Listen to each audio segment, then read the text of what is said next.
Bom, então vamos para mais uma aula. Nós já vimos essa representação aqui do bebê e nós vamos entrar mesmo na aula de localização dos pontos auriculares. Vamos estudar agora ponto por ponto, tá certo?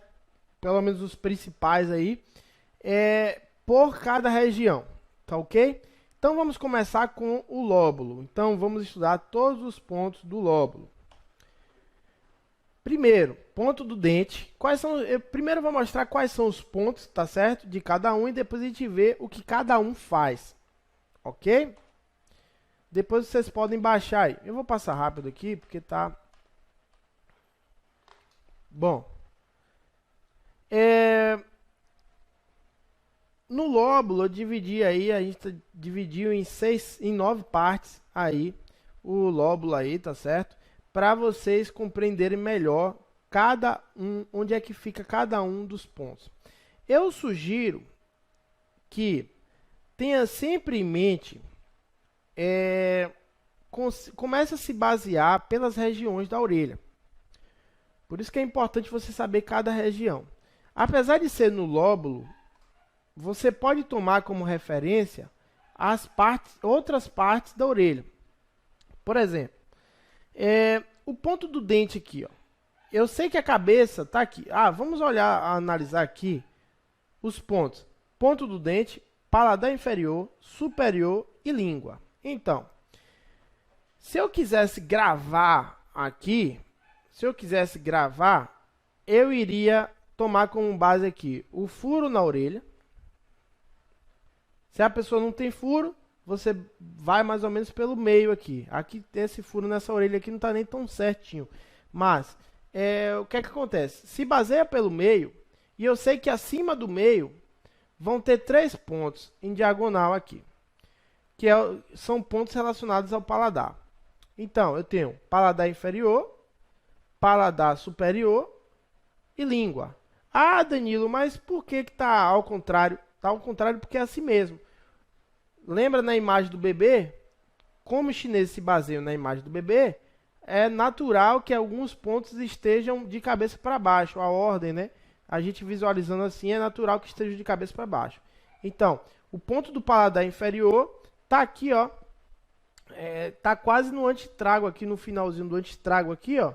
Na beiradinha, né? Então, paladar inferior, língua e paladar superior. Ok? Ponto do dente tá mais ou menos aqui, ó. O meio tá aqui, eu tenho ele diagonal para a esquerda. Ok? Então, geralmente aqui, ó, no intertrago, ou na incisura, né, do intertrago, ele tá logo abaixo aqui. Danilo, como é que eu sei realmente isso? Enfim, lembrando lá que eu falei dos apalpadores e tal, uma das aulas passadas, eu tenho que saber onde é que está mais ou menos o ponto. Eu tenho que entender onde é que ficam os pontos. Então eu sei mais ou menos que o ponto do dente está por aqui. Mas tem gente que tem a orelha maior, gente que tem a orelha menor. Não tem jeito. Para eu identificar onde o ponto está corretamente, eu tenho que apalpar a orelha do paciente. Então, eu vou ter uma ideia de onde é que está o ponto do paciente, o ponto do dente, e eu vou apalpar aqui. Ou eu vou observar. Às vezes está com a manchinha, tem alguma coisa diferente naquela região da orelha. Então, vou apalpar para saber. Eu vou apalpar esses pontos, enfim, para eu ter ideia. Então, às vezes o paciente não está se referindo a qualquer problema, mas eu estou suspeitando que tem. Então, eu vou apalpar também a região para saber se realmente ela está debilitada, se condiz com o meu diagnóstico inicial, com minha suspeita. Ok? Mas basicamente é assim. Para todas as localizações, você não tem que saber exatamente onde está cada ponto. Nós vamos ver aqui tudo separado certinho para vocês entenderem mais ou menos como funciona. Mas o básico saiba onde estão os pontos referentes. Por exemplo, a cabeça está aqui. A gente sempre se baseia pela imagem anterior, né? A cabeça do bebê está aqui, então vamos pensar aqui, ó, a boca ia estar mais ou menos por aqui, ó, dente. Então eu já sei mais ou menos está por aqui, nessa partezinha aqui. Então quando eu quiser, eu vou lá apalpar essas regiões para eu ver quais são os pontos que estão doloridos, vou ver as manifestações, enfim. Ok? ok? Bom, aí cada ponto, né? Ponto do dente. Ponto específico para odontalgias e periodontites. Então, problemas dentários mesmo, você usa ponto do dente. Paladar inferior. Afecções inflamatórias dos lábios e cavidade bucal.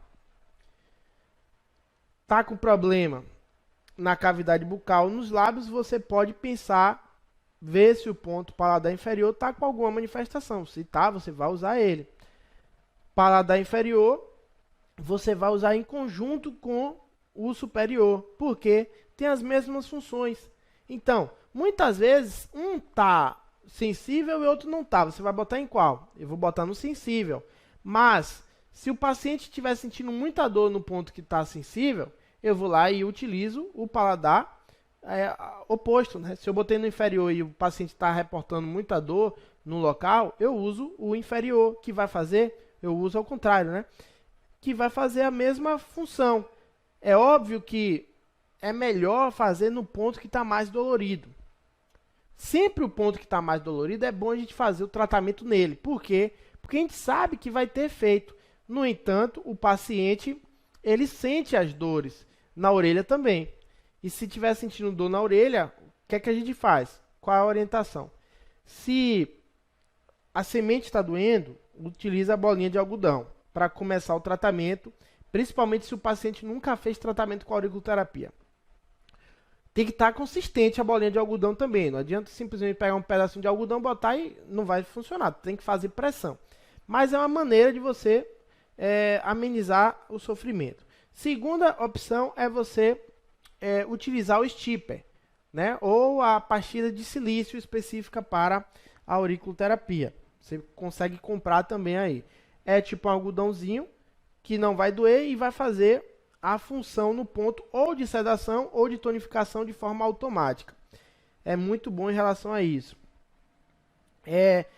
E outra possibilidade é você trocar de orelha. Então, você escolher a orelha direita, dependendo do seu diagnóstico. Eu vou fazer na orelha direita porque a região correspondente ao meu problema é o lado direito do corpo. Legal. A gente sabe que utilizar o lado correspondente é o ideal. No entanto, eu tenho pontos para o paladar superior e inferior nas duas orelhas. Aliás, nas duas orelhas tem todos os pontos.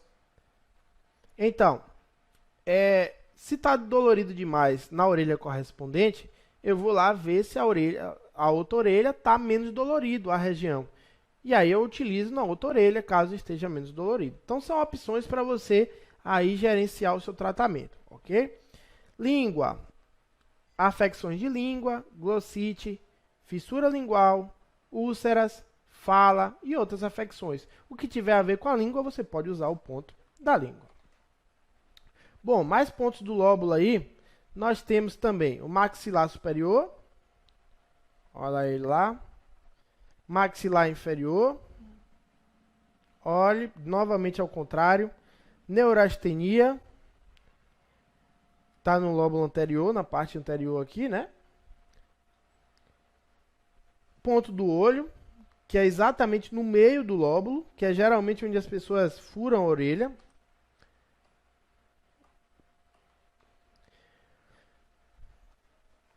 Bom, o que é que acontece aí? Maxilar inferior, você já sabe que está mais ou menos aqui, ó, diagonal também. E maxilar superior. Ambos vão fazer funções parecidas. E o olho é no centro. Então, o primeiro ponto que você tem que lembrar aí, quase sempre é o ponto do olho, porque é geralmente onde está furada a orelha.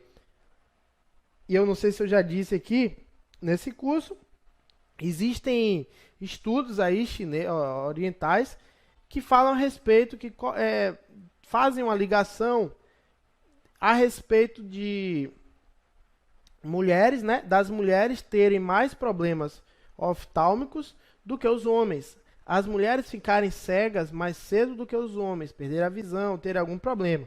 E eles acreditam que é pela lesão na zona correspondente. Quando você fura a orelha, você lesiona tudo que tem ali naquela parte, né?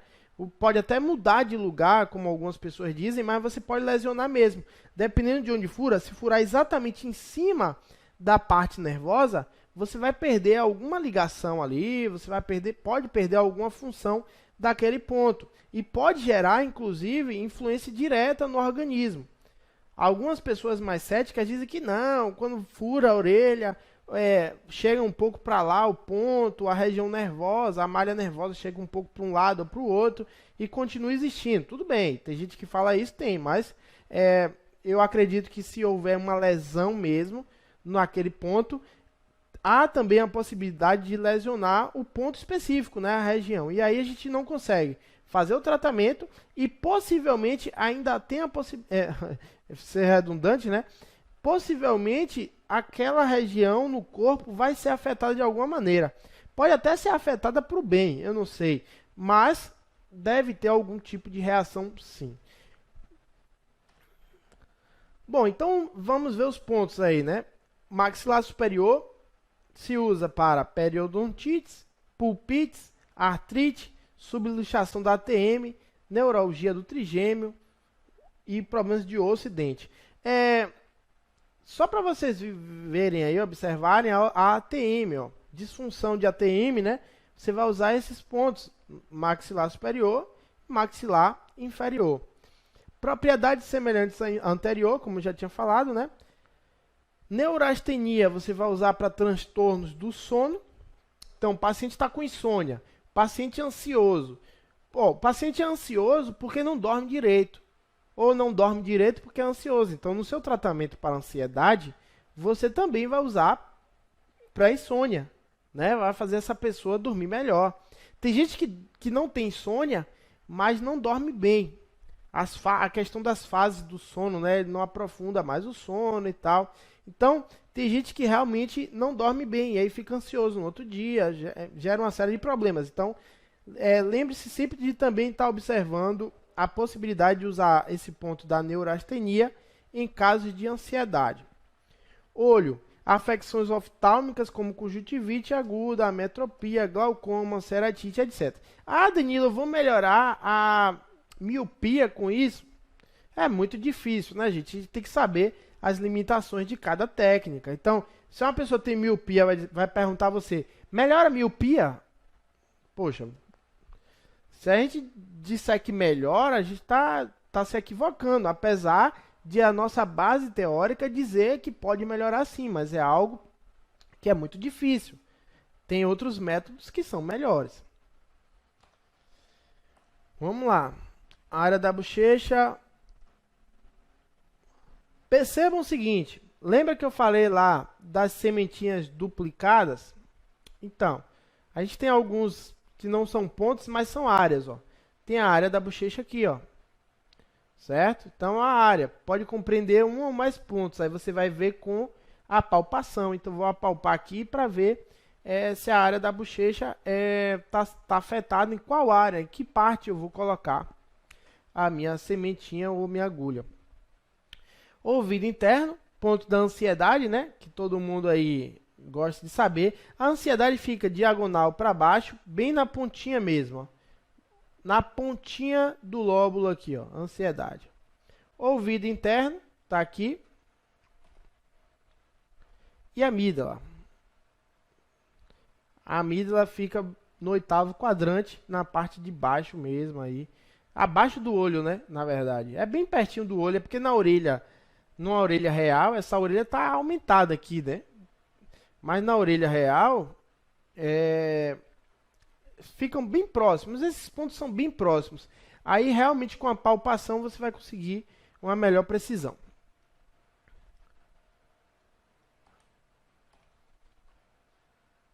Pessoal, tem algumas... Vocês estão vendo aqui que tem... Tá vendo isso aqui? É a forma como nós colocamos o esparadrapo. Eu nunca vi... Tem alguns estudos que falam sobre isso e tal, mas os resultados são tão pequenos que eu desconsidero essa informação. Já o Douglas utiliza, que é a utilização do esparadrapo como, vamos pensar, para quem utiliza o kinesiotape, tá certo? O kinesiotape tem como, né, botar aí, de acordo com a disposição das fibras musculares, da musculatura, enfim, tem algumas regiões de onde botar, até onde. Então, geralmente, algumas linhas aí falam sobre a disposição aqui na orelha do esparadrapo cortado em quadrado. Mas eu ignoro isso, literalmente ignoro, tá certo? Porque eu acho que não faz efeito. O esparadrapo naquela região ali, colado, enfim, não faz efeito. Eu não vejo efeito. E nunca vi um estudo científico comprovar que faz um efeito significativo. Enfim, não tem tanta necessidade. Isso é só mais uma coisa para estar se preocupando. Até porque, se você for observar, tem algumas placas de sementes que já são feitas com um formato arredondado, né? Com esparadrapo arredondado. Então, você vai ignorar o esparadrapo arredondado? Não vai, enfim. Então, podem ignorar mesmo essa disposição aqui do esparadrapo, tá certo? Área da bochecha. Afecções faciais, dermatológicas, paralisia facial, neuralgia do trigêmeo, espasmo da musculatura facial e acne. Então, tá com problema na região mesmo temporomandibular, essa parte que compreende a bochecha. Viram que bochecha não significa somente essa parte, né? Que tem uma musculatura aqui na bochecha, enfim, você pode usar para outras coisas. Ouvido interno, problemas no ouvido, né? Na audição, enfim. Hipoacusia, tinidos, otite, vertigem, causado por alterações vestíbulo-cocleares. Ansiedade, o ponto da ansiedade, tratamento da ansiedade. O ponto da ansiedade, ele acalma, tá certo? Ele acalma, diminui um pouco do medo, acalma mesmo a pessoa. Então, tá precisando acalmar a pessoa, usa o ponto da ansiedade. Se a pessoa tem ansiedade, usa o ponto da ansiedade, obviamente. Mas, geralmente, a gente usa o ponto da ansiedade também para acalmar as pessoas. Amígdala. A pessoa tá lá com amidalite, né? Tá com problema na garganta, enfim, você usa a amígdala. Pontos do antitrago. Lembram bem onde é o antitrago, né? Deixa eu relembrar aqui. Trago, tá aqui o trago. E o antitrago tá aqui. É essa partezinha aqui. Ó, a delineação aqui, ó, é o limite, né, do antitrago aqui. Então vamos lá. 2 pontos aí. Parótida e asma. Esse aqui tá bem em cima, porque é bem na pontinha mesmo, já quase entrando aqui, é bem no limite mesmo. Parótida e asma. O ponto parótida, tratamento e diagnóstico da parotidite, dermatites neurogênicas, pruridos, dermatites em geral e salivação. Ponto da asma, diagnóstico e tratamento da asma, estagnação no aquecedor superior. O que é uma estagnação no aquecedor superior? Quando tem catarro, por exemplo, quando a pessoa não está conseguindo descender o TI, quando o pulmão, o rim está falhando em receber energia. Geralmente é a asma, como a gente citou aí na parte de estudos anterior mesmo, né? Vamos lá. Mais pontos aí. Bem no limite já, né? Do antitrago. Pontos: temporal, frontal, occipital e vértex. O que quer dizer isso? Dor de cabeça. Dor de cabeça, pontos da cabeça, tudo fica aqui, ó. Você já sabe. Dor de cabeça não é Doril, né? Nem Novalgina, como Neosaldina, né? Nada de Neosaldina. Dor de cabeça, temporal, frontal, occipital, vértex. Dói aonde? Pergunta pro paciente. Dói aonde? Ah, dói aqui. Mostra pra mim onde dói mais.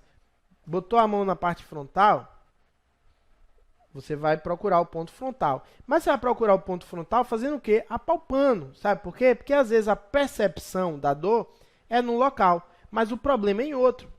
Então você vai ver essa região, quais são os pontos aqui, no limite aqui, né, do antitrago, você vai ver quais são os pontos que você vai utilizar para dor de cabeça, além de outros pontos, é claro. Então, ponto temporal. Ação analgésica, né? Enxaquecas, cefaleias temporais, clareia a visão e ajuda na audição. Mas por que que ajuda na audição o ponto temporal? Isso tem a ver com canais de energia, tá certo? Canais de energia da acupuntura.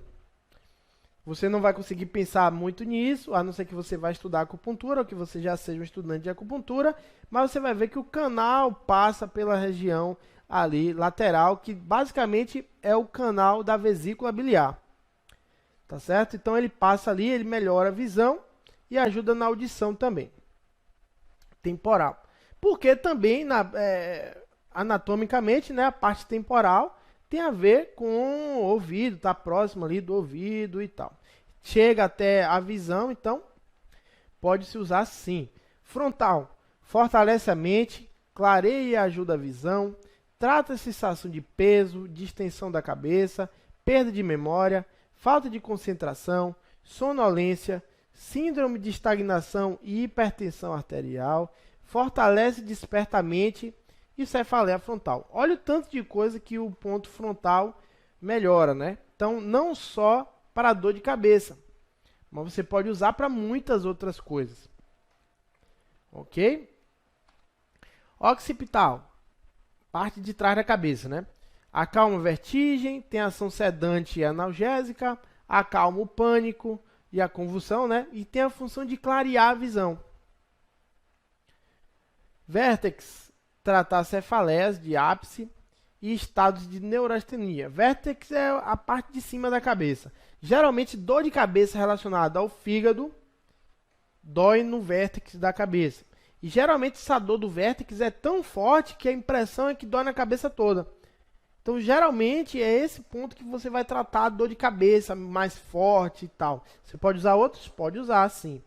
Mas prestar bastante atenção se os sinais e sintomas são referentes ao fígado, à hiperatividade do yang do fígado. Bom, aqui tem duas imagens aqui para mostrar que o antitrago, o antitrago tem a partezinha de cima, né, o ápice aqui, tem a parte dele aqui e tem a parte interna aqui também, ó, no antitrago, essa partezinha aqui, ó, que é a fossa superior do antitrago, a parte de cima ali agora. Deixa eu mostrar aqui a fossa superior, é essa parte aqui, ó, tá certo? Esse buraquinho aqui, tá vendo que forma um sulcozinho aqui, ó, é aqui, ó, essa fossa superior do antitrago. Então vamos lá. Opa! Tronco cerebral e laringe dente. 2 pontos aí para a gente estudar. Tronco cerebral, função sedante, acalma a mente e o espírito, acalma o pânico, a convulsão, trata a tosse, epilepsia, neurose, meningite, bronquite e diminui a febre. Tem coisa para saber desse tronco cerebral? Muita coisa. Lembra que eu falei dos pontos que são referentes ao sistema nervoso? Então, prestar bastante atenção nos pontos do sistema nervoso, porque eles são muitas funções, tá certo? Então, quase sempre problemas psicológicos, problemas que geram estresse, pânico, enfim, você vai utilizar tronco cerebral ou você vai utilizar os pontos do sistema nervoso. Então, você vai escolher o ponto que melhor se adequa àquela situação. Laringe e dente, né? Diagnóstico e tratamento da orofaringe e odontalgias. Mais pontos aí. Do antitrago. Pronto. Hipófise. Mais uma área, né? Que é a área da neurastenia, que é essa área aqui. E a área da vertigem, que é essa áreazinha aqui.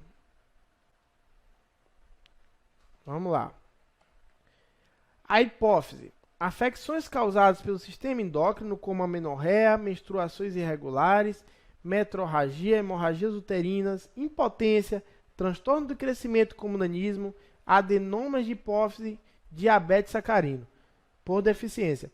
Tá vendo que a hipófise tem muita relação com as funções do rim? Então, quando você investigar aí, ver que tem alguma coisa a ver com o rim, você lembra da hipófise. Não tem muito a ver ocidentalmente falando, né? Mas você vê que esse ponto da hipófise ele tem funções mesmo de melhorar coisas que são relacionadas ao rim, que é em relação à geração, né? Que tem a ver com a menstruação da mulher, enfim, com impotência sexual, com nanismo, enfim. Então lá vai. Você vai melhorar o nanismo com isso aqui? Não. Mas os chineses acreditavam que podia melhorar, que podia evitar uma série de coisas. Então, enfim. Vertigem. Zona específica para diagnóstico e tratamento da vertigem. O próprio nome já diz. E a área da neurastenia, você vai trabalhar de novo que distúrbios do sono. Então você tem um ponto específico para a neurastenia e você tem um ponto da área da neurastenia. Novamente falando, você vai observar o que é melhor, né? Qual é o ponto que está mais sensível e tal, e vai testando aí no seu paciente. Vai usar para você descansar os pontos, né? Você usa um ponto em uma sessão, usa outro ponto em outra sessão. E vai vendo quais são os pontos que gera mais resultados, que o paciente se refere como tendo melhor resultado.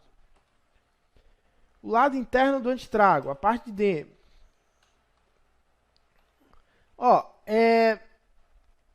Tem essa parte aqui que está na concha já, mas é porque eles formam um triângulo, tá certo?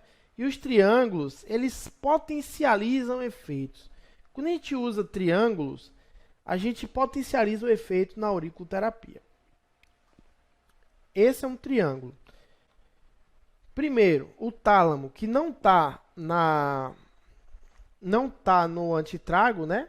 Mas ele já está mais na concha, mas ele funciona para gerar aí uma intensificação do estímulo para os outros pontos da parótida, do ovário, do tronco cerebral. Vamos ver o tálamo. Atividade neurovegetativa dos órgãos internos, controle da temperatura corporal, absorção dos alimentos e atividade digestiva, homeostase do metabolismo hidromineral e controle das atividades endócrinas. Ou seja, o tálamo ele praticamente equilibra o corpo, ele equilibra o funcionamento dos órgãos. Se ele equilibra o funcionamento dos órgãos, ele tende a melhorar tudo, nosso metabolismo, como nosso corpo funciona. Enfim, isso é muito bom para quem? Para nutricionistas, para usar o tálamo. Funciona muito bem. Para estar reorganizando aí.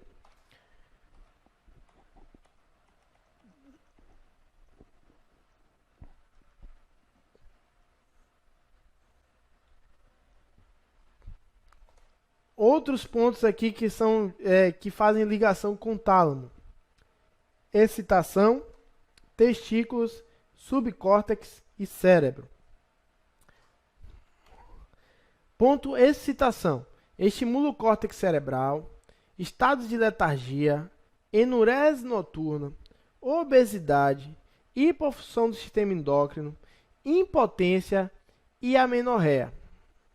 Ok. Esse mais R aí também é uma nomenclatura referente à tonificação do rim. É uma nomenclatura referente à acupuntura. Mas vamos lá. Excitação. Estimula o córtex cerebral, estado de letargia, enurese noturna, obesidade, hipofunção do sistema endócrino, impotência e amenorreia. Serve para que excitação? Para gerar excitação, para gerar estímulos que façam a pessoa sair da cama, para gerar estímulos que façam a pessoa ficar mais alerta, ter mais disposição, enfim, a gente usa para isso. Testículos, orquite, impotência, esterilidade masculina e prostatite. Você vai usar para isso. Subcórtex, mais um ponto do sistema nervoso. Regula o estado de excitação, depressão, regula os processos digestivos e sistema cardiovascular e condições neurológicas. E referentes a condições neurológicas, na verdade. Cérebro, ponto do cérebro. Utilizado nas afecções cerebrais como ataxia, epilepsia, hipercinesia e deficiência da parte cognitiva. Poxa, Danilo, é muita coisa para você lembrar de cada ponto. É, por isso que eu disse que a gente geralmente vai se apegando em alguns pontos. Eu sei que o cérebro faz essas coisas, mas também a excitação faz outras coisas. Eu posso usar subcórtex? Posso. Mas geralmente o ponto do cérebro faz funções que o subcórtex também faz. Isso é só um exemplo. Então, geralmente eu me apego mais ao ponto do cérebro, que eu já usei em vários pacientes, eu sei que dá certo. Quando eu estou usando protocolos eu faço meus próprios protocolos, utilizo nos pacientes e vejo que não está dando muito certo, eu simplesmente analiso, né, se tem outros pontos. Aí eu vou estudar novamente, vou pegar ponto por ponto os pontos que eu acredito que podem fazer a função e escolho outros pontos para testar no meu paciente. Então é basicamente assim, você não precisa saber tudo de cada ponto, porque você pode até se embaralhar. O ideal é você saber uma quantidade de pontos, os pontos bons para isso que eu já utilizei são esse. Tem outros pontos? Tem, mas eu vou utilizar primeiro esses daqui. Se meu paciente responder de uma forma boa, legal, ótimo, permaneço, e aí com o tempo eu vou estudando outros pontos. Aí vocês vão ver que fica muito mais fácil. Não adianta querer gravar tudo agora. Pontos do trago.